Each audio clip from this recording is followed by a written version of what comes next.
မြန် unboxing လုပ်ချင်နေတဲ့ phone တစ်လုံးရောက်လာပြီပေါ့နော်တခြား phone တော့မဟုတ်ဘူးကျွန်တော်လိုပဲတော်တော်များများလည်းညွှန်နေကြမယ်တင်တယ် Redmi Note 12 Turbo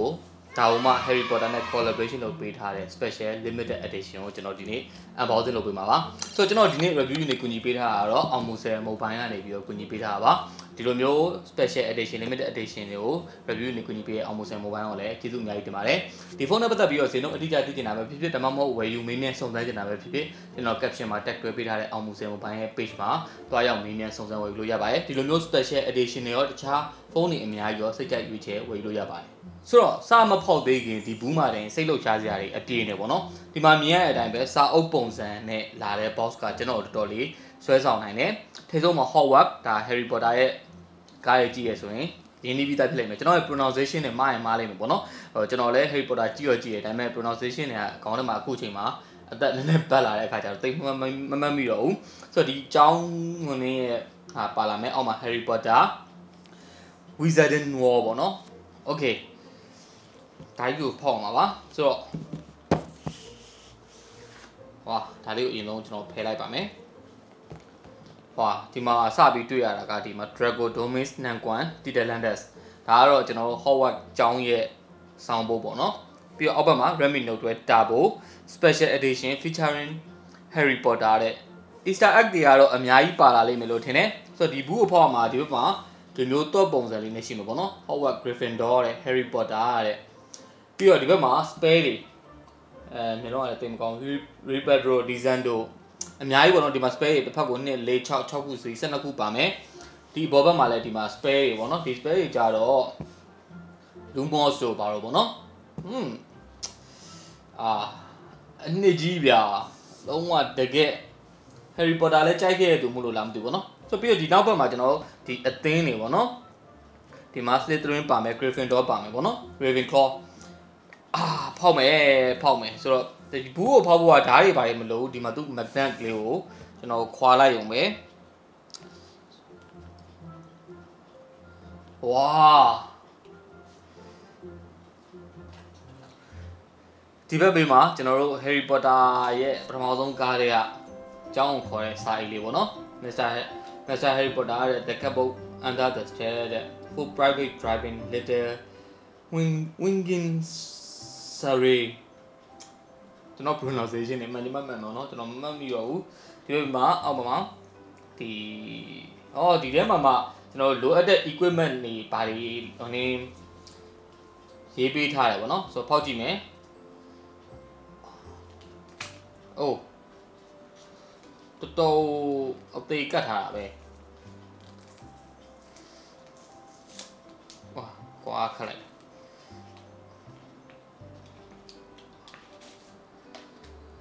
First year student or were required okay so ဒီမှာကျွန်တော်တို့ပထမနှစ်ကျောင်းသားရဲ့လိုအပ်တဲ့ဟာတွေနောက်ပြီးတော့ and following the subbook all student must be equipped with that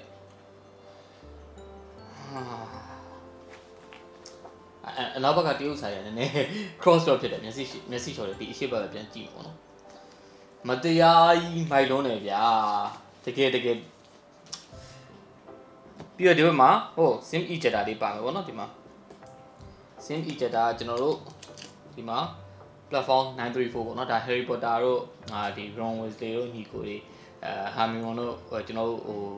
ယထာနေ့မှာဘယ်လိုပြောမလဲနေရန်ဖောက်ဝင်သွားတဲ့ platform အမှတ်ပေါ့နော် century ejector လေးဒီပုံစံလေးပြီးတော့ I should not your face but you had desire the mirror erase ဒါကကျွန်တော်လေလေဒီ Harry Potter ဒါကိုသူဒီမှန်မှာကြည့်လိုက်တဲ့အခါမှာသူ့မိသားစုပုံလေးကိုသူမြင်တာလေနောက်ဘက်ကတရုတ်စာတွေကိုလိုကက်လက်ပပလာတာနည်းနည်းအနွိုင်းဖြစ်တယ်ဗျဒါပေမဲ့ထားပါတော့ဒီကက်ပုံလေးပါလာမယ်ပေါ့နော်ဒီကက်ဘုတ်က details တွေအများကြီးပဲဗျာဒီမှာmagic spell တွေလည်းပါတယ်ဒီ platform နံပါတ်တွေလည်းပါတယ် okay ဆိုတော့ဒီဘက်မှာဒီဘူးလေးအရင်ဖောက်ကြည့်အောင်ဒါဘာလဲမသိဘူးပေါ့နော်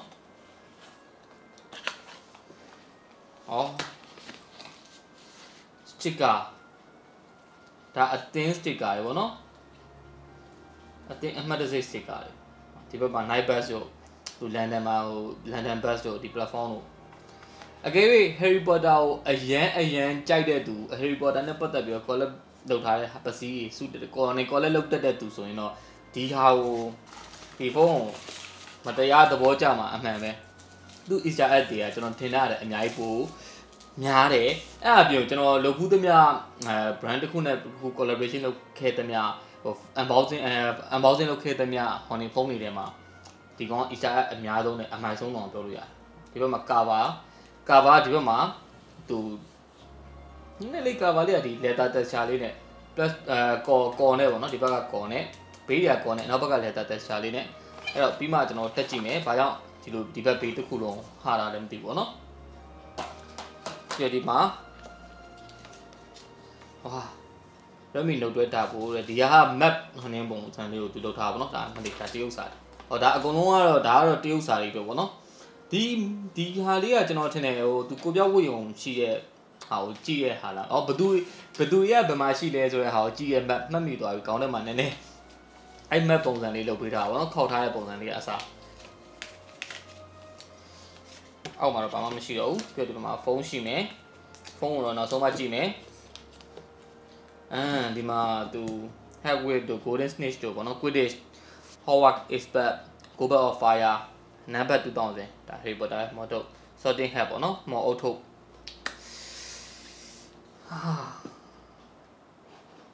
ဒါ charging ပဲကျန်တော့ပေါ့နော် charging ဖြစ်နေမယ်ဆိုဒီအောက်မှာဘာမှတော့မပါတော့ဘူးဒါပေမဲ့ download ပါတယ်ဒီမှာပါလာတယ်အများကြီးနဲ့ကြည့်လိုက်တာနဲ့တော်တော်ကြီးကိုကောင်းနေပြီပေါ့နော်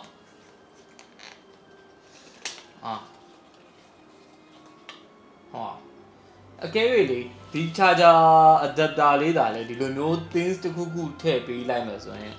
လုံးဝ perfect ဖြစ်သွားမှာအမှန်ပဲဗျာအသေးရလိုက်တာဒါလေးတစ်ခုတည်းဟိုသူဒီလိုဘာလို့ပြောင်း plane ကိုထည့်ပေးလိုက်လဲမသိဘူးเนาะအကယ်၍ဒီမှာသာ things တစ်ခုခုထည့်ပေးလိုက်မယ်ဆိုရင်တော့ share ပဲဗျာ67 watt ပေါ့เนาะဆိုတော့ဒီဖုန်းက67 watt ကို support လုပ်ပေးထားတယ်ဆိုတော့ဒီဖုန်းနဲ့ပတ်သက်ပြီးတော့ design ပိုင်းကအများကြီးကျွန်တော်ပိုစိတ်ဝင်စားလိမ့်မယ်လို့ထင်တယ်ထားတော့ဒါပြီးမှကျွန်တော်စပြီးကြည့်မယ်ပေါ့နော်ဆိုတော့ဖုန်းကိုကြည့်မယ်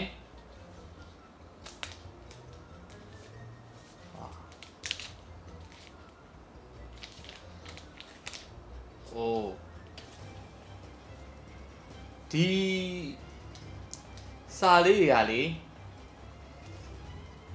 နေကဒီစာကြီးရင်ခွာလိုက်နေစာလေးကိုပြောဖို့အတွက်ဒီစာကြီးရင်ခွာလိုက်ဒီစာလေးကဖုံးကြွလေးပြီးတော့ကန်လိုက်တဲ့အချိန်မှာစီကတက်ချာလေးနဲ့ဂေါ်လုံးပါလေဗျာ Draco Domain နန်ကွမ်တီဒလန်ဒက်အမလီလက်တင်စကားပေါ့နော်မတရားထောက်လိုက်တဲ့ဟာဒီမှာ flash mojo ပုံစံလေးသူ flash light လုပ်ပေးထားတယ်ဝါအသေးစိတ်ကြည့်မယ်ဆိုရင်ဒီကင်မရာနှလုံးကို Harry Potter မျက်မှန်ပုံစံလေးလုပ်ပေးထားတယ်ဒီမှာဂိုင်းဆက်လေးအောင်ပါသေးရပေါ့နော်ပြီးဒီဘက်မှာ Harry Potter ဆိုတဲ့စာလေးပါမယ် Wizarding Wall ပေါ့နော်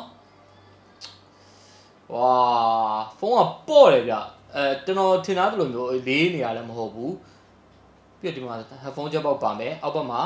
ကျွန်တော် type C ပေါက်ပါမယ်ဆိုတော့ဒီဟာရဲ့ကျန်တဲ့ဒီဘေးဘက် design တွေပါရတော့ပုံမှန်ပဲဒါပေမဲ့ဒီနောက်ဘက်က design ကဒီ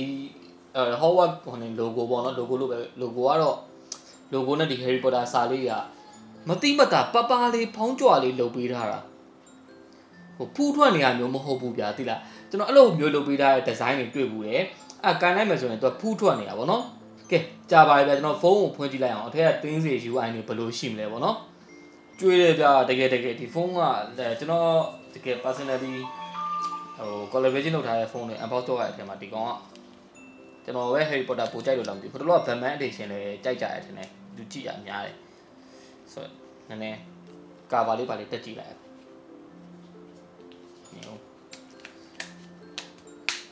ဝါကာဝါတက်လိုက်ပြီးတော့ကိုင်းမယ်ဆိုရင်တော့ဖုန်းကအရင်မထူသွားတော့ဘူးပြီးတော့ဒီဘက်မှာ Howard ကျောင်းရဲ့ဟိုနေပေါ့နော်ဒီ logo ကိုဒီဘက်မှာတဝက်ဒီ cover မှာတဝက်ပါမယ်ဒီမှာ Harry Potter လေးဆိုတော့ဒီကိုင်းရတဲ့ဟာဒီသူအပြည့်ကို ဒီဟာကိုလုပ်ပြလိုက်တော့လေဒီနားလေးကဟာနေတဲ့နေရာလေးကနက်နက်ဖုန်းသားနဲ့တွားထိရဲ့အခါကျတော့တက်ချာ2မျိုးကိုခံစားရတယ်အဲ့ feeling ကကောင်းတယ်လို့ပြောရမလားမကောင်းပြောရမလားကျွန်တော်လည်းသိချာတော့မပြောတတ်ဘူးပေါ့နော်ရေရှည်ကန်ကြည့်မှသိတယ်ကဲပါကျွန်တော်တို့ဒီဟာကိုမင်း setup တွေလုပ်ကြည့်ရအောင် One eternity later. Okay ပြီးသွားပြီဆိုတော့ကြည့်မယ်ဟုတ်ပါပြီ Okay wallpaper ကတော့ဒီမှာဒီ Howard ကြောင်းရဲ့ wallpaper ပေါ့နော် Okay got it ရပြီ Okay ဒီမှာတော့ wallpaper ကတင်းစင်းမှာဒီကောင်းနဲ့ပတ်သက်တဲ့တခြားပါသေးတာဒီ wallpaper ကြီးပဲဆိုတော့သိမလား Okay dynamic add to favorite ထားပါတော့ဒါလေးကပါတယ်မသိလုပ်ကြည့်လိုက်ဒီမှာ Quidditch ဘောလုံးလေးပေါ့နော်ဒီမှာ Quidditch ဘောလုံးလေးပါမယ် Hogwarts ကျောင်းကြီးပါမယ်ဆိုတော့ဒီဖုန်းကိုကျွန်တော်စသချင်းဒီမှာမြင်လိုက်ရတာကတော့ setup လုပ်ပြီးကြိုက်တာတွေတွေ့တယ်မကြိုက်တာတွေတွေ့ပေါ့နော်မကြိုက်တာကတော့ဒီနိုင်ရဲ့အောက်က calendar ကိုတရုတ်စာလေးပါလေးကတော့ဒါလည်း only တရုတ်နိုင်ငံအတီးတန်းအတွက်ရောင်းတာဆိုတော့လေပါမှာပဲပေါ့နော်ကျွန်တော်မကြိုက်လည်းပါမှာပဲဆိုတော့ပြီးတော့ဒီကောင်းရဲ့ display က1 billion color 12 bit မိုက်တယ်ဗျာ color ဘိုင်းလည်းမစိုးဘူးအဲ့တော့မှDCI-P3 ကိုလည်းသူက 100% support လုပ်ပေးထားတယ်ဆိုတော့ display ကိုကျွန်တော်တစ်ချက်ဒီမှာ depth move online မယ်ပြီးတော့ refresh rate က 120Hz တိပါသေးတယ် custom ထားမယ်ဆိုရင်ကျွန်တော် 60Hz တောင်တော့ 120Hz ရွေးလိုက်ပြီဆိုတော့ဘာမှဒီ color shim တွေကလည်းသူ default က vivid ပေးပြီးသားပေါ့နော် vivid ကမိုက်တယ်လေကြိုက်တယ်ဆိုတော့ဒီဟာအဆင်ပြေသွားပြီပြီးတော့ camera ဘက်မှာဆိုရင်လည်းဒါ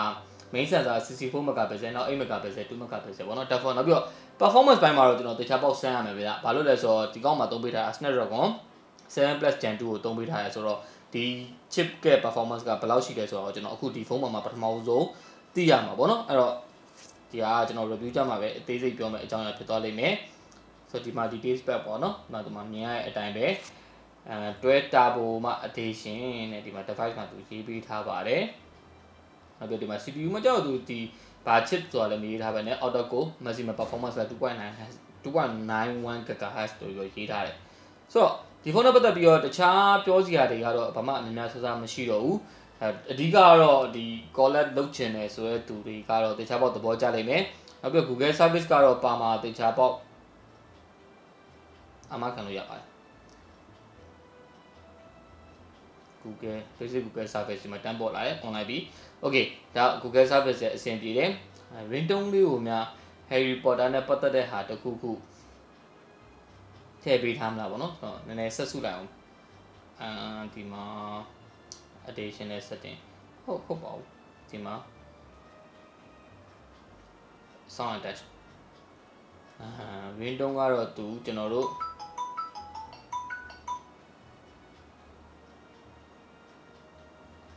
တီးတန့်ဘာမှတော့မထည့်ပေးထားတော့ဘူးပေါ့နော်။ Xiaomi ရဲ့ ringtone ကိုပဲထည့်ပေးထားတယ်။နောက်ပြီးတော့ကျွန်တော် personally ဒီအပြင် packaging ကအရန်မိုက်တယ်။ဒါပေမဲ့ UI ကတော့ရိုးရိုး UI things ပေါ့နော် UI ဆိုတဲ့ things ကတော့ရိုးရိုး things တခုလို့ပဲကျွန်တော်ကတော့ထင်တယ်။ icon တွေကအစဒီမှာဘာမှတူကျွန်တော်တို့ထူးဆန်းဆန်းပေါ့နော်ဥပမာဒီ spare တွေကို icon အနေနဲ့တုံးထားမျိုးတွေဘာတွေတော့မရှိဘူးဆိုတော့ဘာပြောကဒီဖုန်းကဈေးနှုန်းအတိအကျကတော့73သိန်းဝန်းကျင်လောက်တော့ရှိလိမ့်မယ်လို့ထင်တယ်ကျွန်တော်လည်းသိချာမသိဘူးပေါ့နော်သိချာပေါက်သိတင်နေဆိုရင်ကျွန်တော်ခုနကပြောခဲ့တဲ့ဒီ Amazon mobile page မှာတောင်းအောင်မင်းနဲ့စုံစမ်းလို့ရပါတယ်သိချာပေါက် review လုပ်ပေးပါမယ်ဒါပေမဲ့အဲ့ချိန်ကျရင်တော့ဒီလိုမျိုးစပြီးတော့ excited ဖြစ်တဲ့ခန်းစားချက်ဆိုတာတဲ့ဒီဖုန်းကိုဖုန်းတစ်လုံးလုံးသုံးရတဲ့အချိန်မှာခန်းစားရတဲ့ခန်းစားချက်တွေပဲပို့ပြီးပြောပြသွားမှာပါဆိုတော့ကျွန်တော်ရဲ့ဒီဗီဒီယိုကိုကြိုက်နေတဲ့ဆိုရင်ကျွန်တော်ရဲ့ YouTube channel လေးကို subscribe နဲ့ notification on ထားပေးလို့လည်းရပါတယ်နောက်ပြီးတော့အဆုံးထိကြည့်ပေးတော့လည်းကျေးဇူးအများကြီးတင်ပါတယ်ဗျ